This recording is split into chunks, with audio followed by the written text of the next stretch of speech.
Hi, everybody. Welcome to today's webinar for Edge to Edge with Q-matic.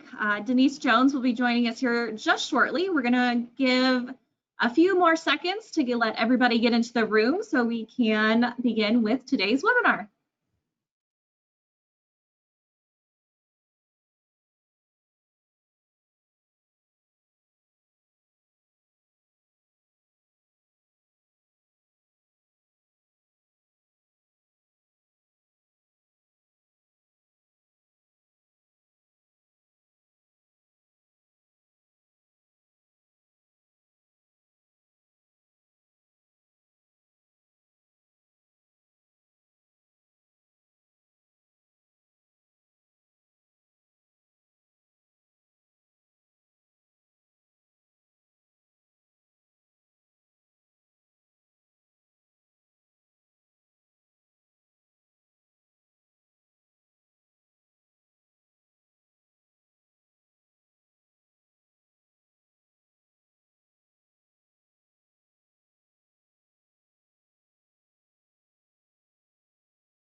Hi, everybody, and welcome to BERNINA's Edge to Edge webinar with Q-matic. Today, we're going to be joined by Educator Denise Jones, who will be going over today's lesson. We will be going over creating an edge to edge layout, trimming, stitching, and realigning the safe area. On your right-hand control panel, you will see a chat or a questions box. During the webinar, you can type in questions, and at the very end of today's sessions, we will have ask Denise questions and get you some answers for everything you want to know about Q-matic. And also under the handouts tab, there are two PDFs for you to download. There is an Edge to Edge Q-matic webinar handout for today that's going over all the steps that Denise will talk about. And there is a Q-matic icon quick reference guide, which is a great handy tool that you should most definitely keep next to your machine. And today we are going to welcome Denise. Hi, Denise. Hi, Emily. Thank you so much. Well, we're going to get started and have lots of fun today. So just be sure and type those questions in the chat for us to answer for you today. Okay, Emily, I'm going to share my screen. And I'm also going to turn my camera off because I'm using a webcam so that you all can see the quilt top itself. So I will be leaving you now and I will come back at the end of the session.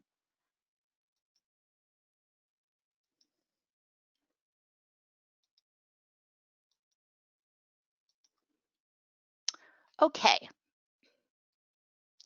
So we know that in order to set up for a edge-to-edge quilting, we need to first create the layout. But before we create the layout, we need to get everything ready so that everything fits on the quilt top that we're using. So the very first thing we need to do is we need to load the quilt, of course, and I myself like to utilize all three leaders. I pin the quilt backing to the take up leader and the backing leader, and I pin the quilt top to the top leader. So Emily, can you see my quilt on the screen? Yes, I can. Okay, so if you want to click on that to make it a little bigger, then we'll come back to the Q-matic screen here in just a second. So with the quilt loaded, you see that I don't have it completely loaded at the back of the frame because I need a little bit of room because my arms are just not that long. I can't place things back that far. But to set the safe area, we're going to start way back here, as far back as we can go. And we're going to start 2 or 3 inches on the outside of the quilt. When we set that safe area, we'll click on the sew head screen and bring it over and across. Now, we want to prepare everything else before we get to that point. One of the most important things is that we test our our stitches. So right here on the side of the frame, I have placed a small piece of fabric that I'm using in my quilt, and I've tested my stitches. I've also flipped it over to make sure that the back side of the stitches look nice. Okay. I've also basted my quilt onto this area. What you want to do first is when you get the backing loaded and the batting loaded, you want to stitch a straight line across to use as a reference line to load this quilt top with. So you're just going to take the machine, you're going to lock one of the belts, or if you have channel locks, you can use the channel lock, so you can stitch straight across. And if the belt is locked, that keeps the machine from moving forward and backwards, the machine will just glide across the backing and batting. And once you have that straight line created, then you want to go ahead and baste across the quilt top. So bring it up, line it up with that stitched line, and then baste here. Now to baste, we have a basting mode. It's mode 3. BSR 3 on our sew head, and it has pre-programmed stitches of 1 inch, 1 per inch, 2 per inch, and 4 per inch. And I use 4 per inch because that's what I like. You are welcome to use either that you would like. Once you get the quilt top basted across the top, then you want to come back and baste down both sides. And then your quilt is loaded and ready to get started with. So I'm going to change back to the computer screen so that I can show you how to set it up on the computer once you have it loaded and basted down and ready to go. So now, Emily, we are seeing my computer screen. Is that correct? Correct. Okay, good deal. So the very first thing you're going to want to do is set the safe area. If you're just now booting up the system, you know that you are cued to do that. But I had my program open before we started the webinar so that you could see it as soon as it we were ready for it. So I'm going to use the icon in the lower left-hand corner right here. And this is called Set Safe Area. So I'm going to click on it, and it's going to prompt me just like it does when you are at the beginning of opening the program. So I'm going to go back to my machine, and you know that there are now 2 set buttons on the sew head. And I'm going to touch the first one. I'm going to bring the machine forward, and can you see that red line that's starting to appear on my screen? And then as I pull it across, it's creating this safe area for me to quilt in, which is the area that's safe for the sew head to move, which is why we make it larger than the quilt top. Then I'm going to pull it all the way forward until I can't pull it anymore. So I'm there, and then I'm going to push set. Once you have the safe area set, you can now enter the quilt size, or you could do it in the opposite, but I like to set the safe area and then enter the quilt size. You see this crosshair right here? That's where my needle is. Okay, so we want to make sure we know where the needle is all the time, but you only see that crosshair when there is a safe area set on the screen. So to set the quilt size, we're going to go here. It's the first one on the second row, and it's called quilt size. The default is 60 by 60. And we're going to change this to the size of the quilt top that I'm working on, and you would change it to the size of the quilt top you were working on. If you forgot the measurements, you could still measure the width, but the length you would just kind of overshoot it because you're going to trim that bottom row when you get to it. So you would be better off to have more than not enough, okay? So my quilt is 66 by 54, and I do have the long side loaded to the leader so that I don't have to advance and realign the quilt quite so much. So I'm going to click in the width and put 66. And then I'm going to quilt in the height and put 54. Anytime you're working with measurements in our system, the width is always first. So then I'm going to confirm with the check mark. And you see that my grid size, the size of my grid has changed. And you see how the safe area is about 2 or 3 inches outside of the quilt top itself. Now, when we look at the screen at this resolution with the quilt top at this size, you can see there are some dark gray lines. Those dark gray lines are 4 inches apart. If I zoom in, then they become still 4 inches apart, but they have some sublines and they are 1 inch apart. if I continue, oops, wrong way. If I continue, you see that there's another set, and these lines are now 1/4 of an inch apart, which will help you with placing things once you get ready to start designing. When you get ready to quilt, I have already put the pantograph I'm going to use in my design center, but just to make sure that everybody knows where you get those from, you get it from the Add Design icon. And if you click on it, you will see that there are a whole bunch of designs in here for you to use. Now, don't be confused because I have purchased some designs, so some of the things you're seeing on my screen are not included with the basic standard designs.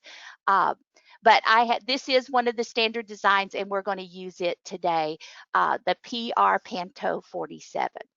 Now, remember too that if you don't want one in your design center, you don't want to clear them all, you can just double click on it and it goes back into the design library. So I'm going to confirm that this is what I want to use. So we have loaded the quilt. We've utilized all 3 leaders on the frame. We've marked the backing and batting with a straight line of basting to line our quilt top up to. And we've basted across the top of our quilt and down the sides of our quilt. So we're ready to start designing our layout. So like I said, we want to use Panto, PR Panto 0, nope, I guess that's just Panto 47. I'm going to move the sew head over because when I select this design to put it on the quilting area, it's going to attach itself to the needle at its first stitch. So if I double click it, you see that the first stitch of the design is attached to that crosshair of the needle. And if I move the sew head, it's going to move with it. So to get it to not move with the sew head, I could click on this icon, or I could simply select it and drag it just a little bit, and then it's no longer attached to the needle. I'm going to move it up into the upper left-hand corner, and I'm going to zoom in just a little bit. And then I'm going to use E to E plus to create a row to go across the top of my quilt. So I'm going to click it until I have one whole extra design hanging out on the outside. With that row still selected, red, I'm going to open up Multiply. And in Multiply, I'm going to add 1 row because I want to make all the adjustments before I fill the rest of the quilt top. Now you can see how they meet each other. So this design that I chose, it really needs to be offset. And when you use the offset under spacing, it's the top row that moves. So I'm going to click the arrows under, see it says spacing, and then I'm going to use these arrows to move the design. The number in the white box is how far it moves each time I click on the arrows. So if 1/4 of an inch is too far, when you click on it, you could change that to a smaller increment so that it would only jump that far. But for this example, 1/4 inch is going to work just fine. So I'm going to click this until that top row moves over, and I think it looks nice and nested. So I think that looks pretty good. So I'm going to move to the bottom of the grid, and I'm going to add rows until I have enough rows that one hangs out of the bottom. And this is enough on this particular one. If you had a bigger quilt, you might want more hanging out, but this looks pretty good to me. So once I have it exactly the way I want it, I'm going to click confirm, which is the check mark in the green box. I'm going to scroll back up to the top, and what I want to do, excuse me, I have a little frog this morning. I want to place this so that I can trim the sides and everything looks nice and neat on the sides. So when I select this, because we used edge to edge and we used multiply, edge to edges are attached and multiplies are grouped together, so the whole thing moves as one. Now, if this had been a design that had a wave to it that nested together, then we would have to trim the top part of it, but we don't have to trim the top on this one because it's straight across. You also can use the nudge arrows here on the bottom part of the screen, just off center, just to the right, just a little bit. And what my goal is to get the edge of this flower a 1/4 of an inch away from my quilt grid. That's just my reference point that I want to use. So I'm going to zoom in just a little bit, and if we use center zoom, then wherever we click on the screen becomes the center of the screen. So remember a while ago I told you if you zoomed in far enough, these little boxes were a 1/4 of an inch. So I'm going to nudge this over to a 1/4 of an inch, and I'm going to nudge this one up to a 1/4 of an inch. Now I'm using a 1/4 of an inch because my plan is to put a 1/4 inch binding on this. If you were going to put a 1/2 inch binding on it, you wouldn't want your designs that close because the binding would cut that off. So you would use a 1/2 an inch, okay? So now we're going to zoom back out and see how we look. And we look pretty darn good. I think the spacing is good. I think it has a good flow to it. If you wanted to see exactly how far those stitch lines would be apart, we have what's called 1-to-1. That's the fifth icon across on the first row. And if you click it, you can see exactly how far apart the stitch lines are going to be. So I think that's appropriate for my my quilt. It's just going to lay on the back of a couch, and so I think that's very appropriate for it. All right, so now with it all grouped together, excuse me, we need to ungroup it. And we know that the 4th icon across on the last row is connect and unconnect.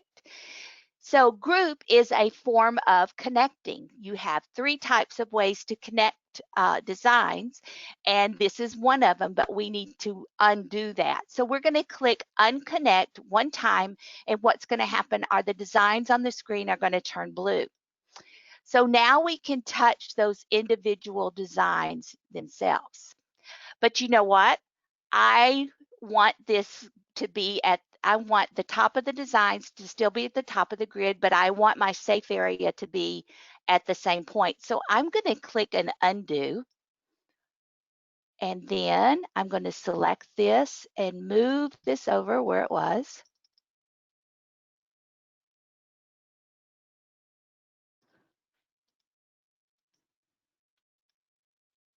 And now I'm going to place the design, place the safe area so that it aligns with the top of my quilt, okay? So real quickly, I'm going to go back to the cam. Okay, so everyone can see my quilt top, is that correct, Emily? Yes. Okay, so I'm going to move the sew head down the frame.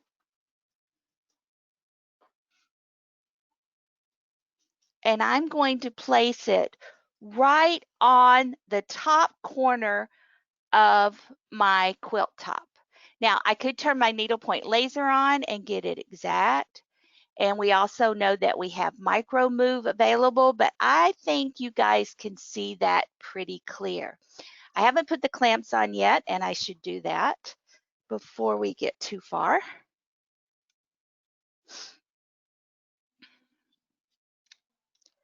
Okay, and that didn't make much change in it.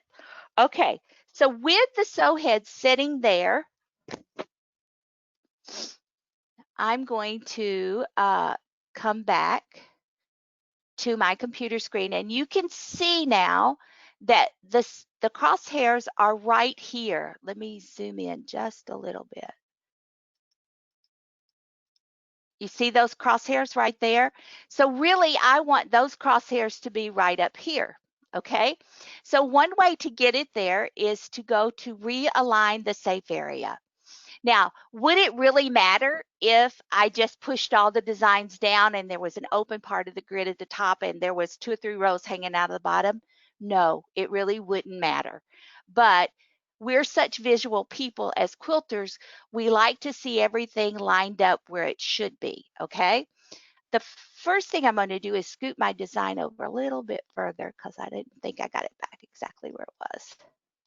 Okay, so here's the crosshairs. We're going to open realign safe area, and you see you have two choices. You have reposition on screen and you have snap to point.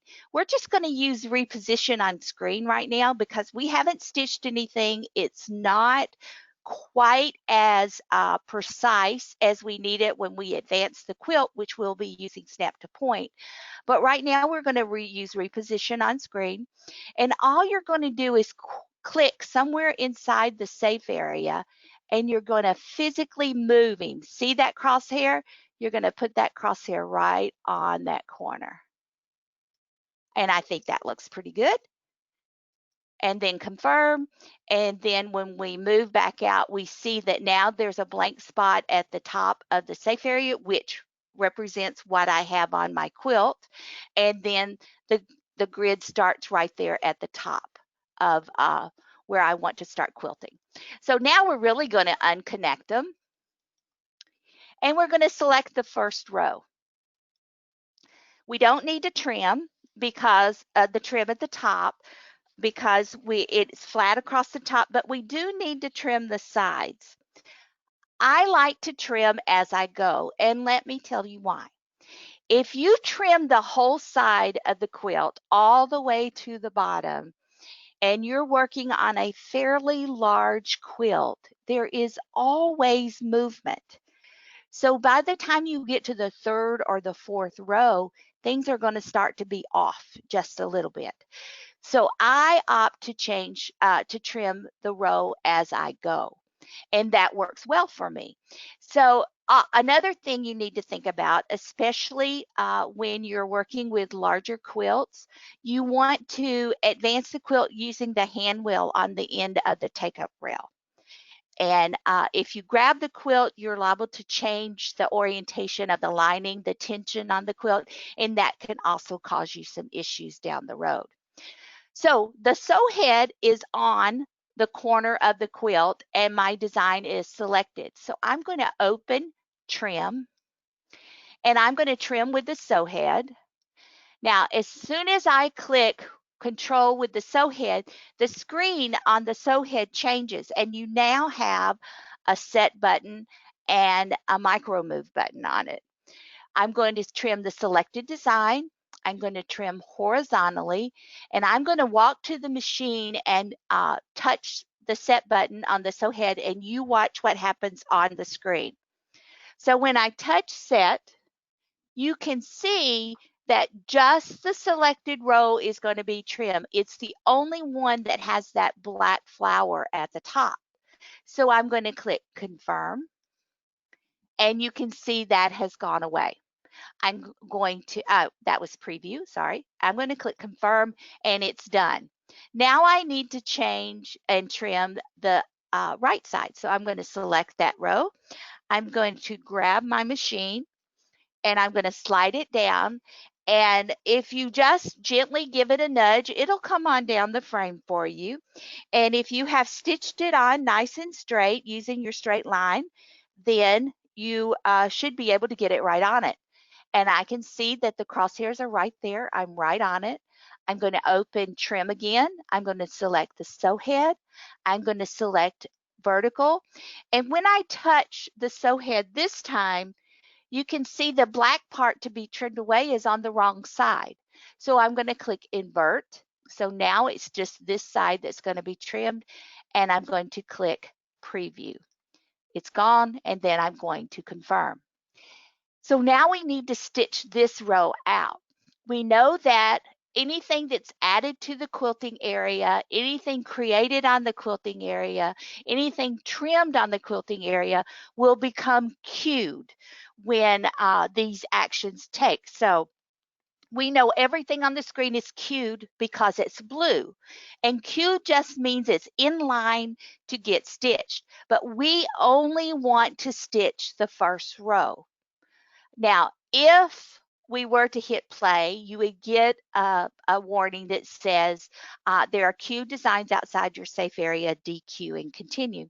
Of course you can do that, but I like to be in control. I want to know what's going to stitch. I don't want it to be a surprise for me. So I am going to open Sew Options, which is the 5th one across on the 2nd row. We fondly call it the 1, 2, 3 button. So with the Sew Options button open, I'm not going to give it a sequence, so I don't need to use this button, Select, because I'm only stitching 1 row. So I'm going to DQ all, everything turns gray. Then I'm going to click Q, and then I'm going to click on the row I want to stitch. So now only 1 row is stitched. Then you would come over here, you would press play, and you can watch the sew head as it moves. We want to go to the start point, and the sew head is going to move eventually. Here it goes. Okay, so the sew head's going to move down, and then of course you would pull the bobbin thread and you would stitch that row. Now to save time, I've already stitched this row for us, and what we're going to do when we get to the other end of the frame is we're going to go ahead and show you how to advance the quilt. So just as soon as it gets there, and there it goes. I am going to cancel this. You would pull the bobbin thread up from the sew head and then press confirm, and it would continue. It would start stitching for you. But just to save time on this, I'm going to go ahead and stop it. Now, this would be DQ'd, so I'm real quickly going to just DQ that so that everything looks like it would when you're finished quilting. So let me turn my cam back on. Okay, and now we can see the quilt. I'm going to undo the clamps on the sides, and I'm going to unlatch the quilt back row and the quilt top row, because those are the 2 rows that need to move as I advance. Now, can you see there? There's a blue mark right here, and that's what I want to align to. I traced over the stitch line just so you could see it because I couldn't get the angle right. But I'm going to move the sew head back, and I'm going to place it right there. What I'm going to do is I'm going to advance it until I get pretty close to that blue mark. Okay, I'm going to latch my rails back. I'm going to tighten the backing rail first because you always want to know where your backing is. And then you can smooth out the quilt top, and then you're ready to place. Let's see. Okay, so we know that that point in the design is right there.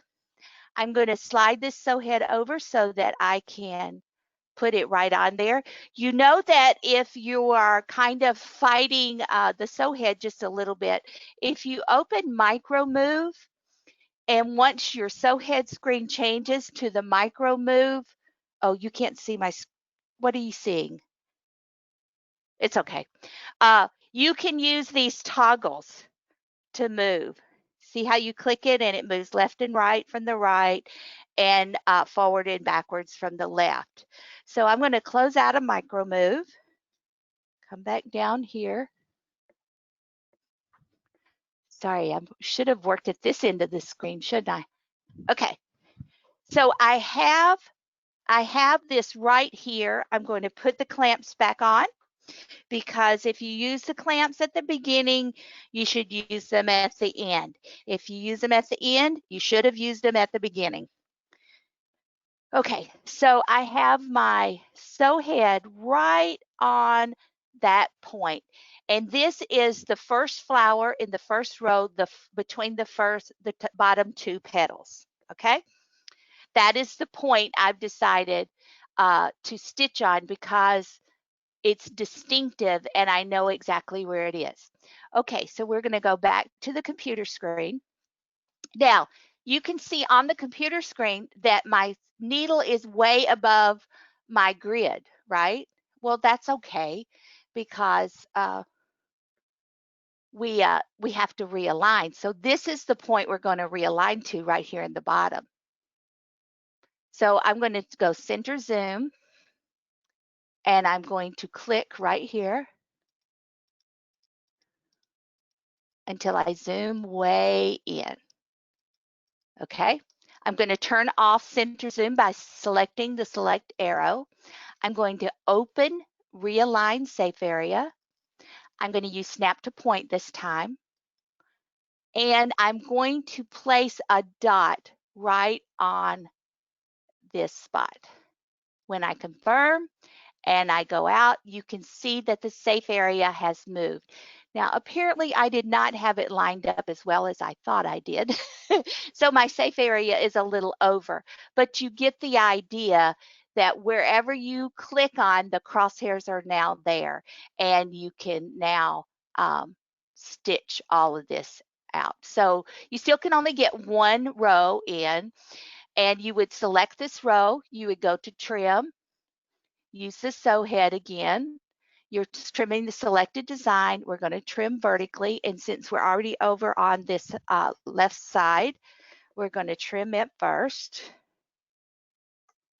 Trim, and you can see that is going to go away. Black, confirm, select the row again, trim, vertical, and invert this time. Bring the sew head down here.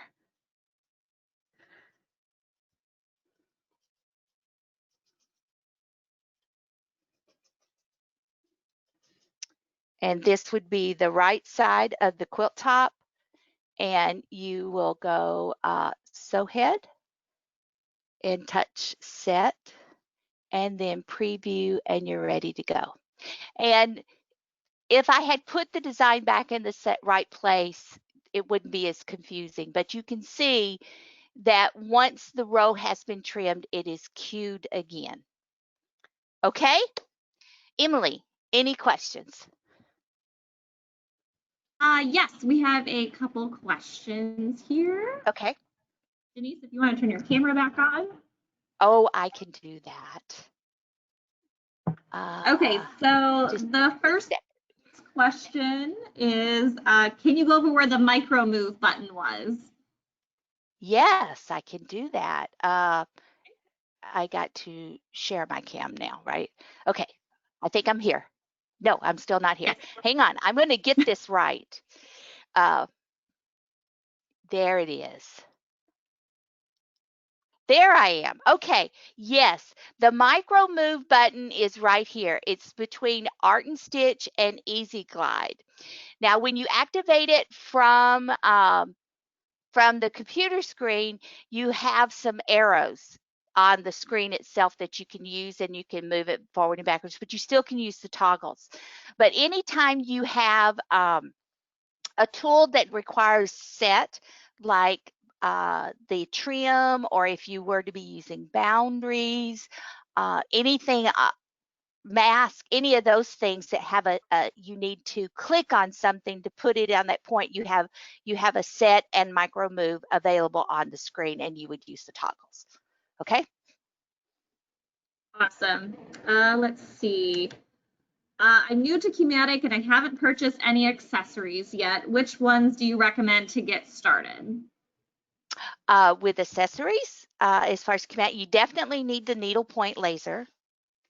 You need hydraulics if you don't have hydraulics already. Let's see, you want to make sure that you get the cup clip or the new foot 74. That's for doing edge to edge work. You will like that. And maybe foot 24. Let's see, what else is there? You want to get a horizontal spool holder just in case you want to do couching. You also want to get foot 43 if you want to do couching. Let's see, what else is there? Those would be what I would start with for sure. If you think you want to do ruler work in combination with your Q-matic, then you should get the ruler work kit as well. Yeah. Awesome. Okay, and let's see. Could you trim outside the safe area, making it larger, and then do it all the way to the bottom? Um, I think I know she said outside the safe area, but no, you cannot trim outside the safe area because then it's outside the safe area and it won't let you stitch. But you can trim outside the quilt size, yes. And then if you do it enough on the outside and calculate what movement's going to happen, you probably would be okay at the end. But I just feel that it's better to trim as you go. And then of course at the bottom, you would trim the last at the bottom when you got to it. Okay. And the next question says, should you use a point in the middle of the quilt to realign the safe area and not on the side? Well, once again, it's your choice. We have so many choices with this system. Either is all right. I just have a tendency to do everything on the left side as far as alignment. And but if you would feel more comfortable with trimming and with realigning in the center, sure, it's fine. It's fine. Okay, and let's see. Tina says on the screen, the second row looks a little off, so I always get confused. So I should not pay as close attention to the screen, but to the quilt.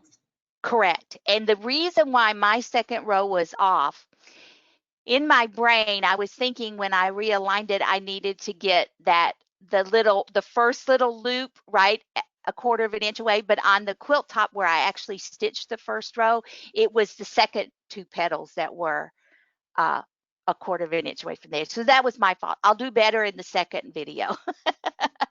But yes, you should always believe what the machine tells you, not necessarily what the screen is telling you.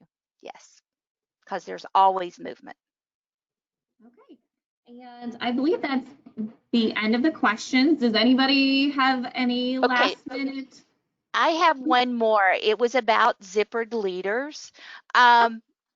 The zippered leaders are a convenience for you if you want to work on more than one project at a time. Say you're working on something very detailed, and uh, I understand some quilters get bored with things before they finish it. So you would be able to zip that off and then zip a new quick project on.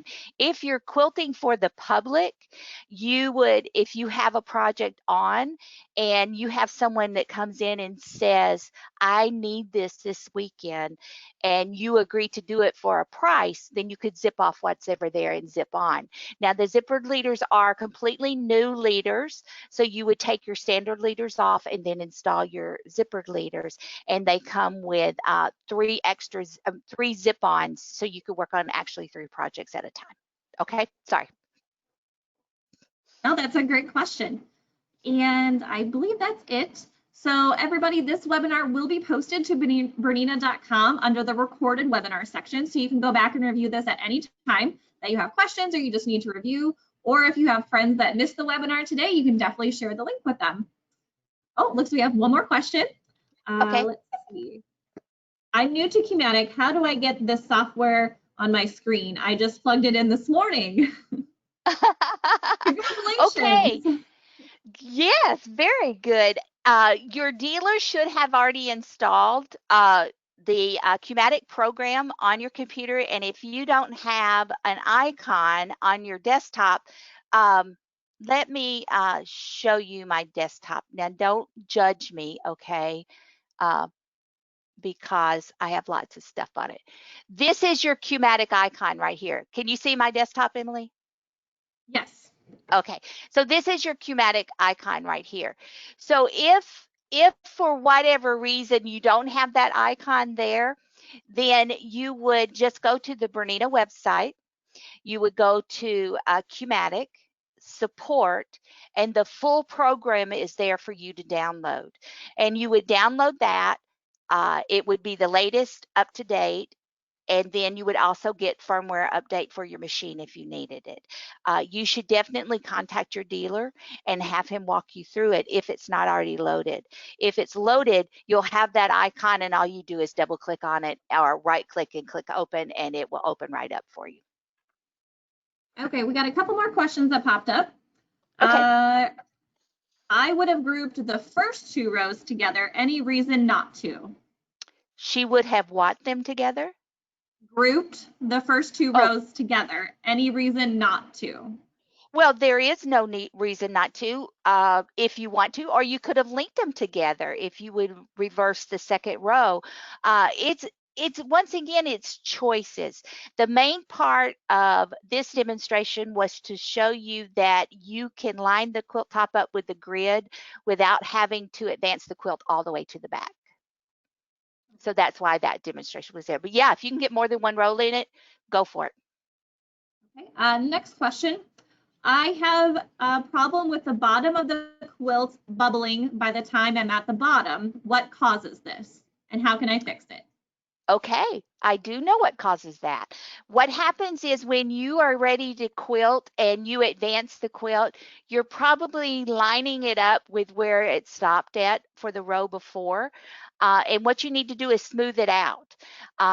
When you quilt, things draw up. Okay, it's called shrinkage, and the top will shrink more than anything else, especially if you're not basting it.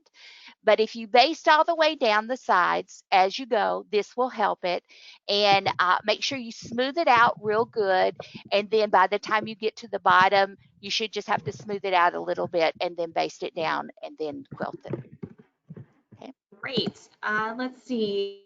The next question, which is a very popular one. When I run out of thread, how do I start back at the spot on the design where I ran out? Okay, well, why don't I just demonstrate that? Let's see how the best way to do it. My first row is lined up, right? Let's see. Okay, let me turn my cam off, and we're going to go back to okay, let's just say this second row is where you your thread broke. And let's say right there. Okay, I'm going to zoom in on it so we can all see it just a little better, and you can tell that I don't have it right on there. Now, remember, you're working from the quilt, not from the screen, okay? So I'm going to scooch this over right there. When you have this lined up on your actual stitching line on your quilt top, and you're ready to start stitching, you're going, you're going to click Start. And actually, it's going to say, would you like to continue or cancel? And you're going to continue. And then you want to click at closest point. At that point, this screen would say at stop point or at closest point, and you want to click at closest point.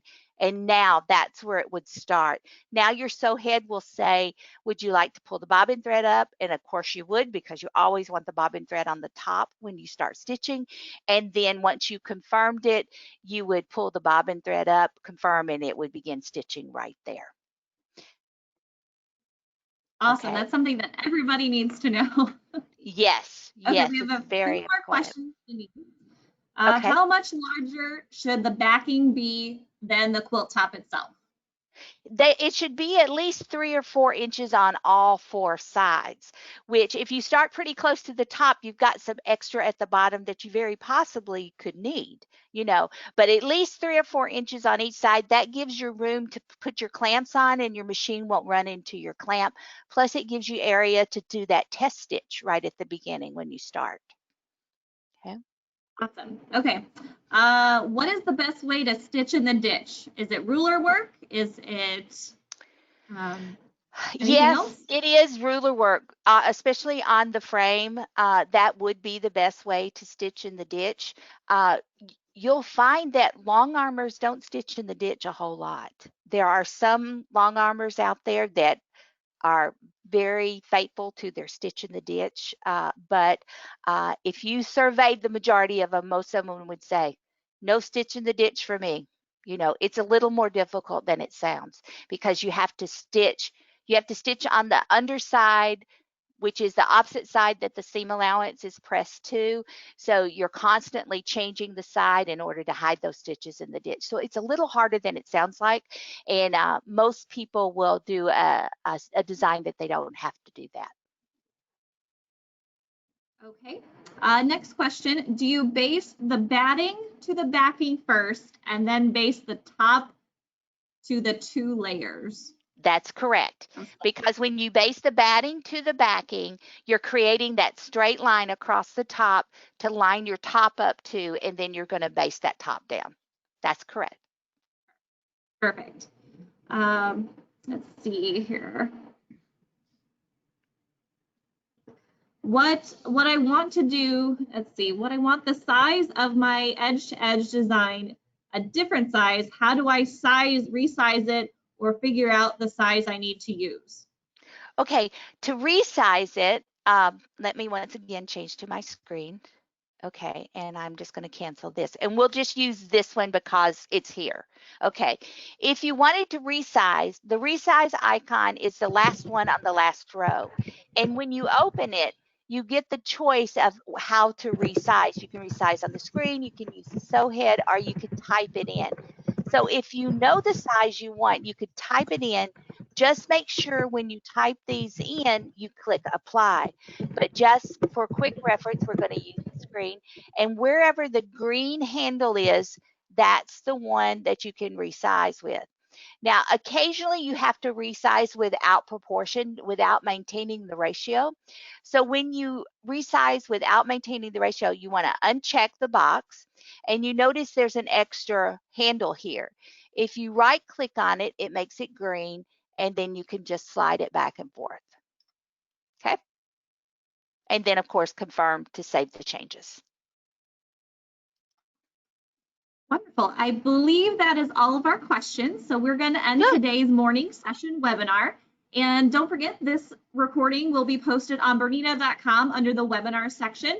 And you're going to look for recorded webinars. And so it will be there for any of your future use if you need to review, share with your friends, anything like that.